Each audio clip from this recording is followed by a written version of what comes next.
25শে ফেব্রুয়ারি শিবশক্তি পূজা কমিটির উদ্যোগে কলকাতার বেলেঘাটায় দেশবন্ধু স্কুল খেলার মাঠে অনুষ্ঠিত হলো শিব পার্বতী পুজোর শুভ সূচনা। প্রদীপ প্রজ্বলনের মাধ্যমে অনুষ্ঠানের শুভ সূচনা করা হয়।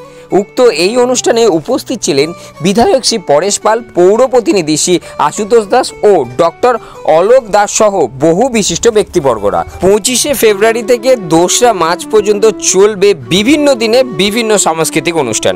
28শে ফেব্রুয়ারি সন্ধ্যায় 6 ঘটিকায় থাকছে মহাভোগ প্রদান। সমগ্র পূজা ও অনুষ্ঠানের সহযোগিতায় বেলেঘাটা সুভাষপল্লী ও ব্যবস্থাপনায় রয়েছেন শ্রী প্রসেনজিৎ চক্রবর্তী মহাশয়।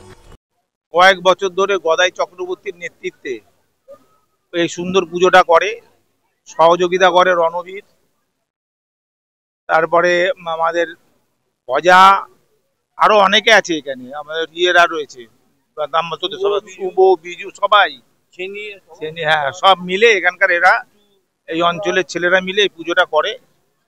দীর্ঘ কয়েক বছর ধরে রয়েছে। অলোকদা আছে, অলোকদাও সমর্থন করে।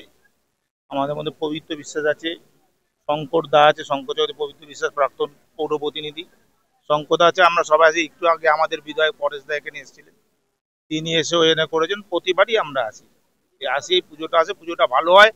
সবচেয়ে বড় কথা যে এখানে একটা কালকে আগামী দিন যে পুজোর দিন একটা মেলার পরিবেশ হয়, সমস্ত রকম মানুষ এখানে আসে, প্রচুর মানুষ আছে, ভোগ নেয়, একটা ভালো লাগে পাড়ার মধ্যে একটা শিবের পুজো, এইটাই আর কি।